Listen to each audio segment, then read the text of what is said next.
Just pour the coffee, little girl, and shut your mouth. The men are talking. The voice was a gravelly sneer, thick with unearned authority and cheap cologne, a sound that didn't belong among the gentle clinking of ceramic and the smell of roasted espresso beans. The crowd in the Arbor Cafe flinched. A few regulars, buried in their laptops and newspapers, looked up with annoyance that quickly curdled into fear. Most just sank deeper into their seats, their silence a form of complicity. The man, a thick-necked brute with a faded teardrop tattoo and two equally brutish friends flanking him, leaned over the counter, his presence sucking the very light from the cozy space. He was talking to Priya, a girl whose entire being was the antithesis of his. She was slight, with kind eyes and a warmth that usually made the cafe feel like a second home. Now, that warmth was gone, replaced by a brittle tension. She stood her ground, her chin held high, but a subtle tremor in her hands betrayed her fear. In the corner, seated at a small table by the window, a woman didn't move. She didn't look up from her book, a worn paperback on ancient philosophy. She didn't flinch. Her stillness was an island of calm in the churning sea of anxiety that had flooded the room. To the sneering man, to his cronies, to everyone else in the cafe, she was invisible, just another customer. Her appearance was deliberately unremarkable. Faded jeans, a simple gray t-shirt, hair pulled back in a simple, functional ponytail. She looked like a graduate student, maybe a tourist taking a break from sightseeing. But when the lead thug slammed his meaty fist on the counter, rattling a display of biscotti, the woman's eyes, hidden in the shadow of her reading, made a single, slow, deliberate sweep of the room. It was not a glance of curiosity. It was a precise, methodical scan, an act of data acquisition. She noted the exits. She noted the positions of the three men. She noted the reflection in the polished chrome of the espresso machine, which gave her a clear view of the man's back. She noted the bulge under the jacket of the one on the right, too square for a wallet. She noted the nervous energy of the one on the left, his shifting feet, his darting eyes. He was the weak link, the one who would break first under pressure. She took a slow, measured sip of her black coffee, the ceramic mug held in a steady, practiced grip. There was no tremor, no rush of adrenaline, only a profound and unnerving quiet. The general would have seen it. He would have recognized the posture, the relaxed readiness that can only be forged in the crucible of 100 unseen conflicts. He would have seen the legacy of discipline in the straightness of her spine, the quiet competence in the utter stillness of her hands. But the general was not here. There was only the thug, the terrified girl, and the silent observer in the corner. If you believe true strength is found in silence, type quiet professional below. The thug, whose name was Rico, was enjoying the performance. He thrived on this kind of low-grade terror, the currency of bullies and cowards. It was his stage, and the frightened patrons were his captive audience. He puffed out his chest and continued his tirade, his voice dripping with condescending poison. "What's the matter? Cat got your tongue? I asked for 3 coffees and whatever pastries we want. On the house. A donation, you see, to the local Businessmen's Association." He grinned, revealing a row of yellow teeth. His friends chuckled, a low, guttural sound. Priya, refusing to be broken, found her voice, though it was thin and strained. "I can't do that, sir. You have to pay." It's the policy." Rico's grin vanished, replaced by a mask of theatrical disbelief. He turned to his friends. "Did you hear that? Policy. This little slip of a thing is lecturing me about policy." He leaned in close, his foul breath washing over her. "Let me explain a different policy to you. The policy of respect. You respect us, and we don't have to redecorate this lovely little place." He gestured vaguely with his thumb, and the threat hung in the air, thick and suffocating. The other patrons shrank further into themselves. One man, who had initially looked like he might intervene, now stared intently at his phone screen, his face a mask of determined non-involvement. A young couple hastily gathered their things, throwing a few crumpled bills on the table and scurrying out the door, their eyes fixed on the floor. Their departure only amplified the isolation Priya felt, leaving her alone at the mercy of these predators. But she wasn't truly alone. In the corner, the woman in gray had subtly shifted her position. Her book now lay flat on the table, a makeshift paperweight holding her place. Her left hand rested on the table, palm down, fingers slightly curled. Her right hand remained on her coffee mug, a point of placid normalcy in a scene spiraling into chaos. She was a study in potential energy, a coiled spring hidden within a shell of absolute tranquility.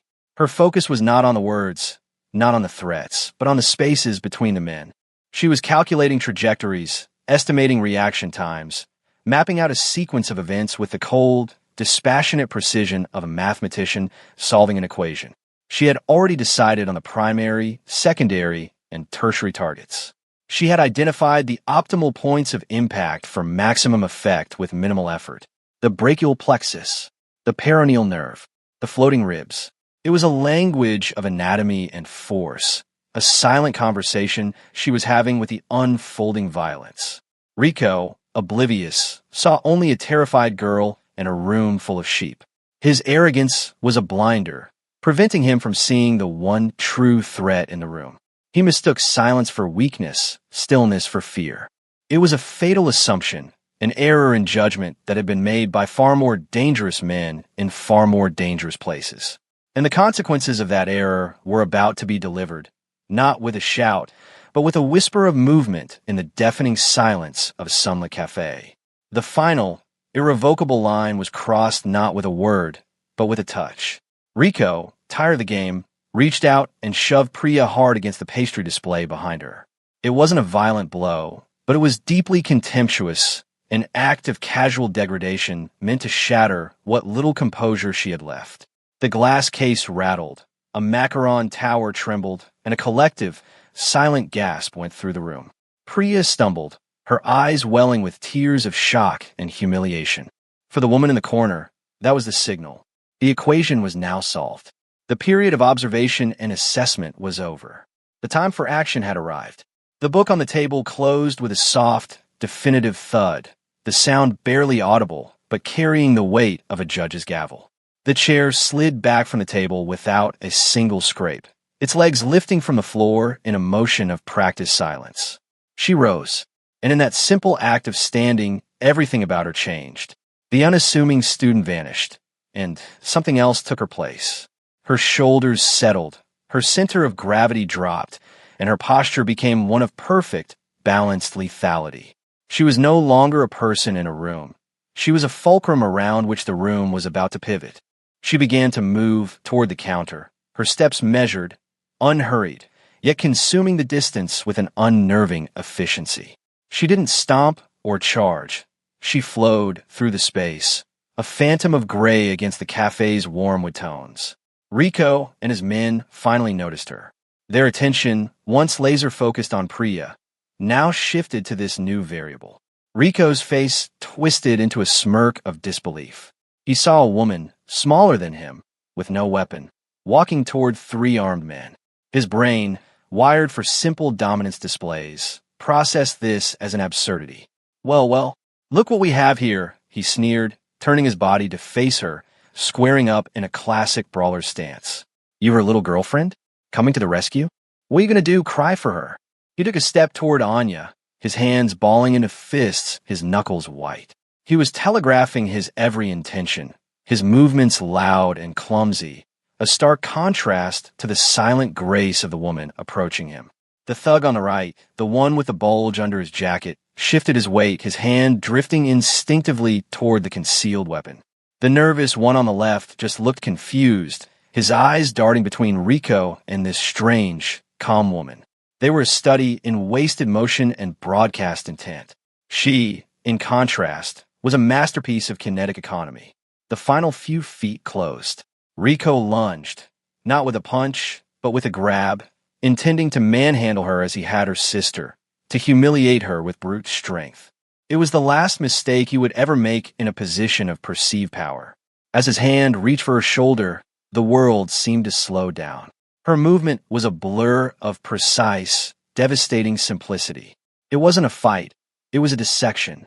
Her left hand, which had been hanging loosely at her side, came up, not to block, but to parry, deflecting his wrist just enough to turn his body a few crucial degrees.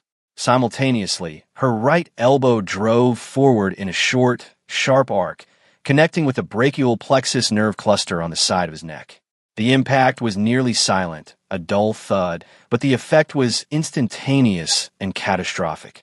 Rico's entire right arm went dead, a useless appendage filled with a firestorm of pain. His eyes widened in shock, his brain unable to process the signal from his nerves. Before he could even register the first strike, she was already flowing into the next movement. Using his own forward momentum against him, she stepped in, her hip checking his, unbalancing him completely. Her hand slid from his wrist to the back of his neck, and with a firm, controlled push, she guided his descent to the floor. He didn't fall. He was placed there, his face meeting the linoleum with a loud, ignominious smack. It was over for him in less than a second. The other two were frozen for a heartbeat, their minds struggling to catch up with the reality of their leader, now groaning on the floor. The one on the right recovered first, his hand fumbling inside his jacket, pulling out a cheap, snub-nosed revolver. He was clumsy, his draw slowed by panic. It was far too slow. As the gun began to clear the fabric of his jacket, Anya was already moving toward him. She closed the distance in 2 steps. Her left hand shot out and clamped down on his wrist, her thumb digging into the pressure point below his thumb, while her right hand slammed the back of his hand. It was a textbook disarm, a simple matter of applied physics and anatomical knowledge. The revolver clattered to the floor, and a sickening crunch echoed as the bones in his hand fractured. He screamed, a high-pitched sound of pure agony. The third man, the nervous one, finally reacted, pulling a flick knife from his pocket. The blade snapped out with an audible click. He lunged forward in a wild, untrained stab. Anya pivoted on the ball of her foot, letting his momentum carry him past her. As he went by, her leg swept out in a low, powerful kick, striking the peroneal nerve on the outside of his knee. His leg buckled instantly, as if the bones had turned to rubber. He tumbled to the ground in a heap of tangled limbs, the knife skittering away under a table. From the first move to the last, the entire engagement had taken less than 5 seconds. 3 armed men, neutralized, incapacitated, and disarmed by 1 unarmed woman. The aftermath was a profound and deafening silence. The only sounds were the pained groans of the 3 men on the floor, the high-pitched whimpering of the one with a broken hand, and the distant, forgotten hiss of the espresso machine. Every person in the cafe was frozen, their minds trying to reconcile the impossible thing they had just witnessed. A dropped fork clattered against a plate, the sound as loud as a gunshot in the stunned stillness. Patrons stared, their mouths agape, their lattes growing cold in their hands. They had seen a ghost move among them, an avatar of quiet, terrifying competence. Priya stood behind the counter, her hands pressed to her mouth, her eyes wide with a mixture of terror and awe. She was looking at her older sister, the quiet, bookish one who always seemed so distant, so contained, and seeing a complete stranger. Rico, his face pressed against the cool floor, managed to lift his head. The arrogance was gone, wiped clean, replaced by a raw, primal fear. His body screamed in pain, but his mind screamed with a single, unanswerable question. He looked at the woman who now stood calmly over them, her breathing even, her expression unchanged. "Ow," he rasped, the word a pathetic puff of air. She didn't answer. She simply bent down, picked up the discarded revolver with 2 fingers, and placed it carefully on the counter, well away from the edge. Then she looked at her sister. "Are you okay, Priya?" Her voice was calm, steady, betraying no hint of the violence that had just occurred. It was the same quiet voice she always used, the voice of an older sister checking in, and the sheer normalcy of it was the most shocking thing of all. The wail of approaching sirens finally broke the spell, their sound growing from a distant cry to an insistent shriek that filled the street outside. Within moments, the cafe was flooded with the harsh blue and red lights of police cruisers. 2 uniformed officers burst through the door, weapons drawn, their eyes wide as they took in the bizarre tableau.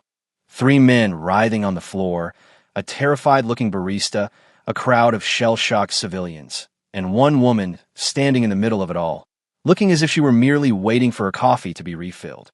The officers, young and running on adrenaline, immediately focused on the most obvious anomaly. They saw the down men, and they saw the woman standing over them. Their training kicked in, a rigid set of procedures for a situation that was anything but standard. On the ground. Hands behind your head now, the lead officer shouted, his voice cracking slightly. Anya didn't move.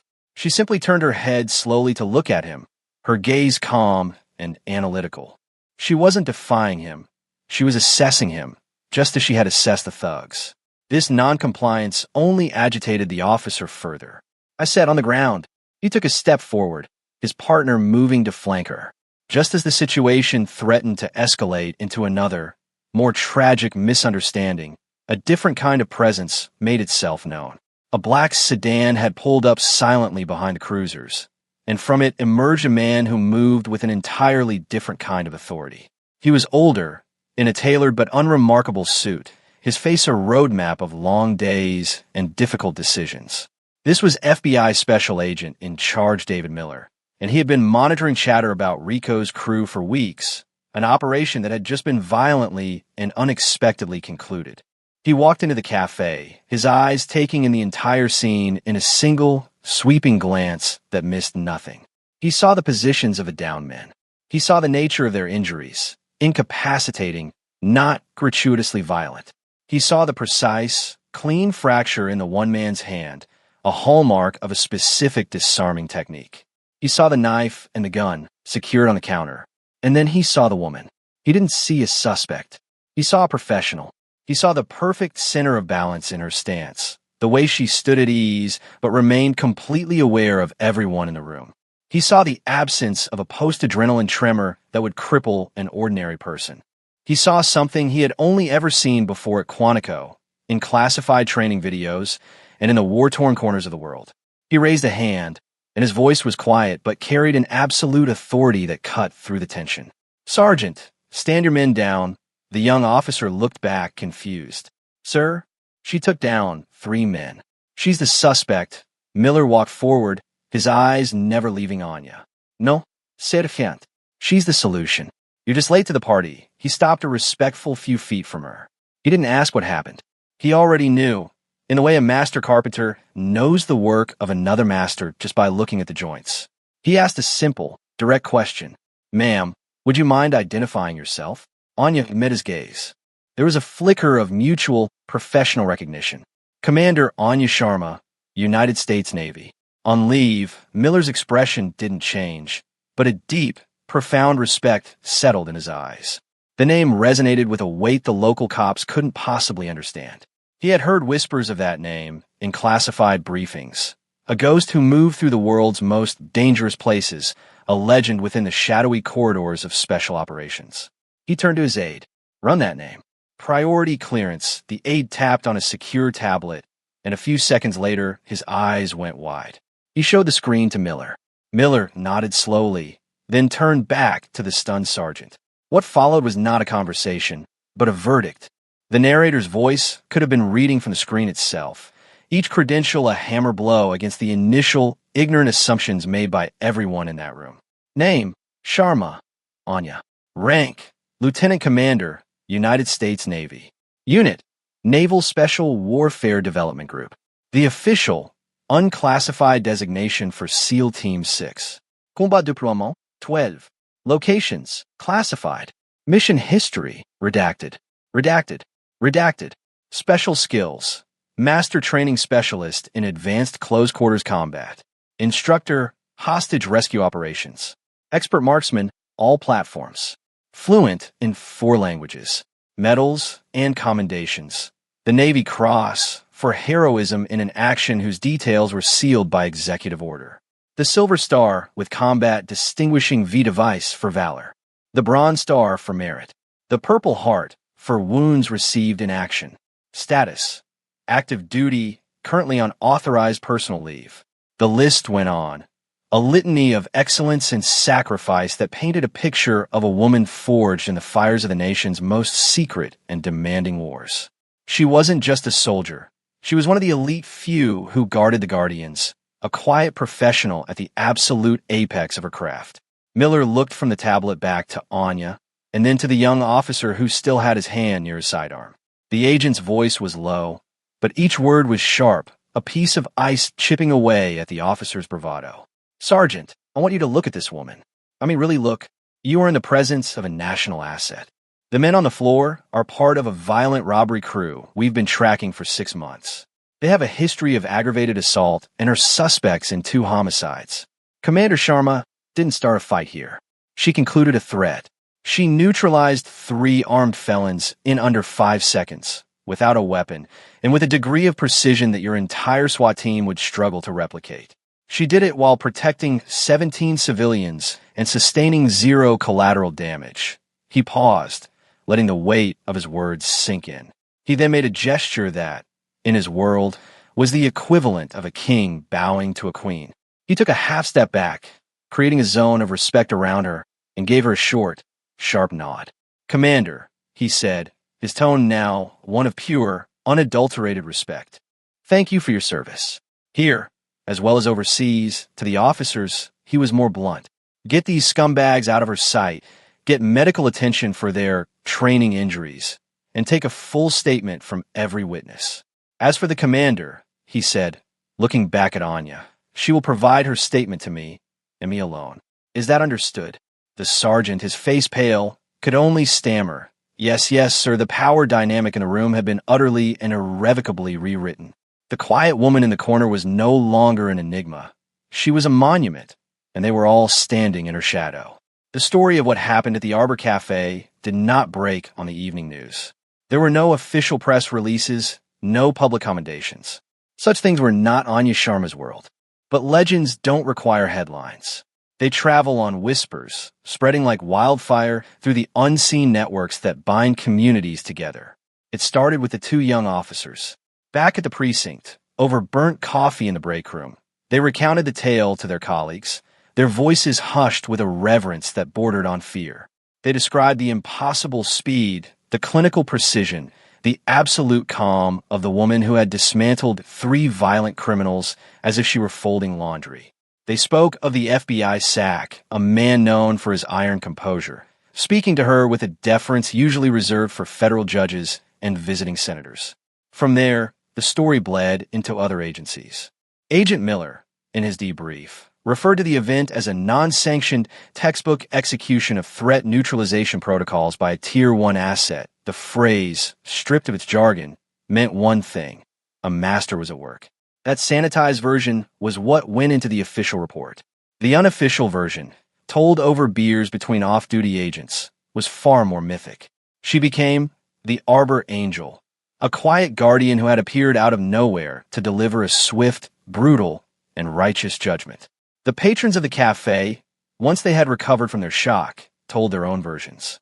They spoke of the terrifying silence before the storm, of the blur of gray, of the almost supernatural grace of her movements. The story became a piece of local folklore, a cautionary tale for any would-be tough guys who thought a quiet cafe was a soft target. And what of Rico and his crew?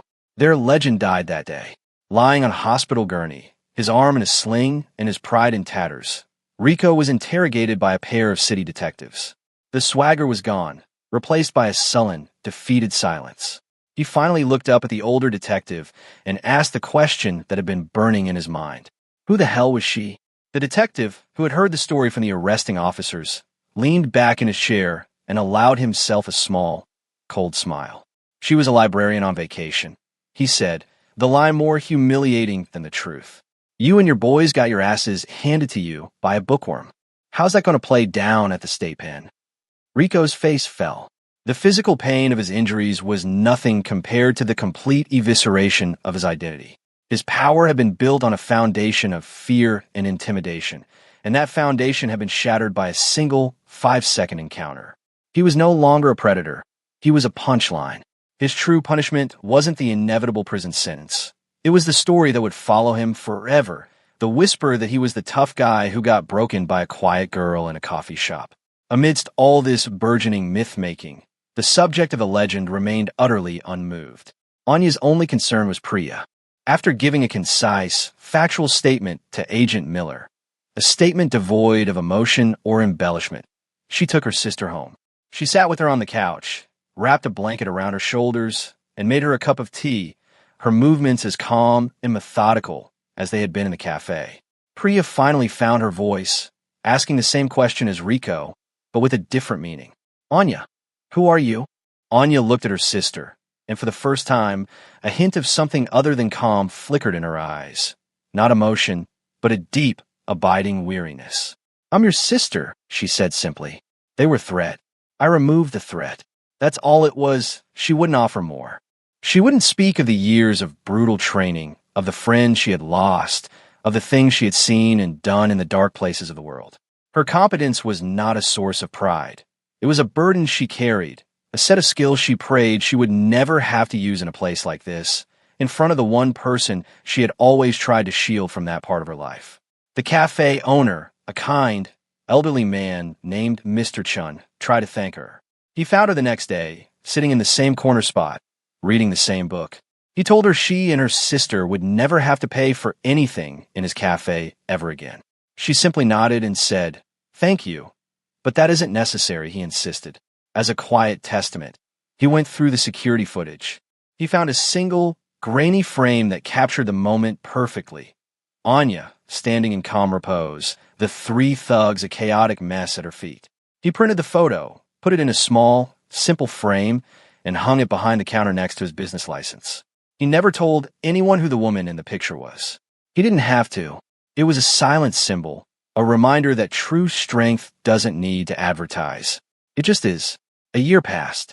The seasons turned, and the incident at the Arbor Cafe solidified from a shocking event into a cornerstone of local identity.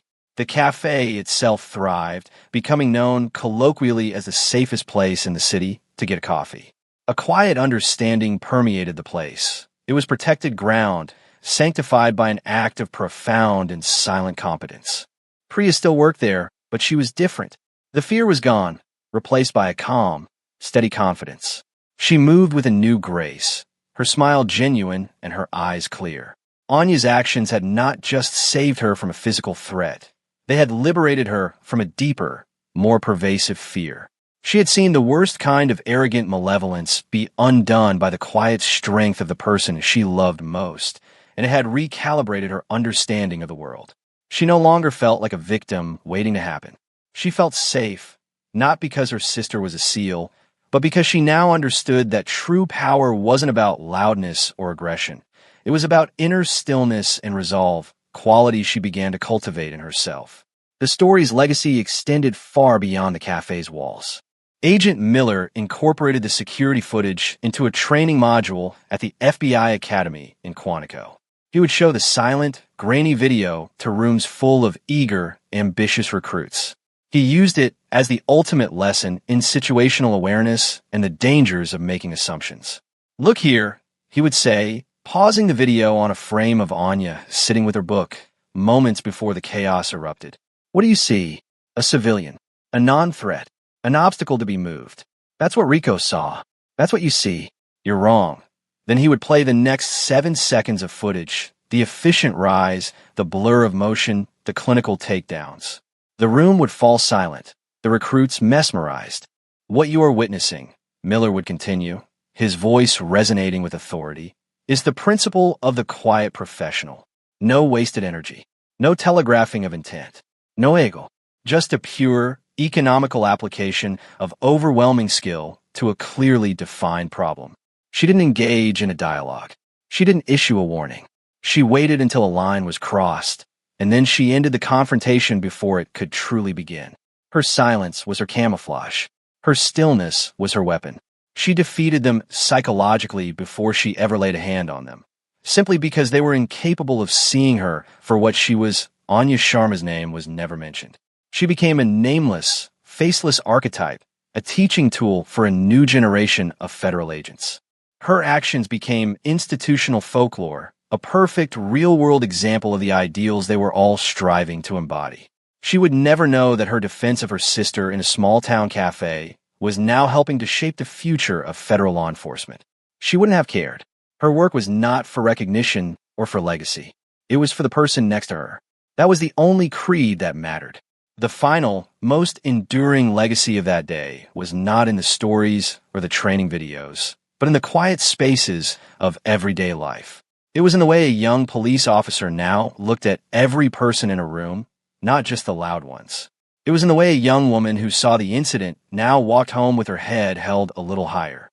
It was in the unspoken truth that settled over a small community. The heroes are not always the ones in uniform, that strength is not always loud, and that the most profound acts of courage often happen in the most ordinary of places, unheralded and unseen. True legacy isn't what you say about yourself. It is the quiet confidence you inspire in others. It's the silent proof that arrogance is a brittle shield, while competence is a sword of tempered steel. True strength doesn't need to shout its name from the rooftops. Its presence is felt in the calm it creates in the midst of a storm. It is the steady hand, the watchful eye, the silent guardian who asks for nothing in return. It is the profound understanding that respect is not demanded by the volume of a threat, but earned by the depth of one's character. True strength doesn't announce its presence. It reveals itself only when necessary, a sudden and blinding light in the darkness. It is the silent guardian, the hidden shield. It proves that the most dangerous person in the room is rarely the loudest. It is the one who has mastered themselves, who needs no audience, and whose competence is their only creed.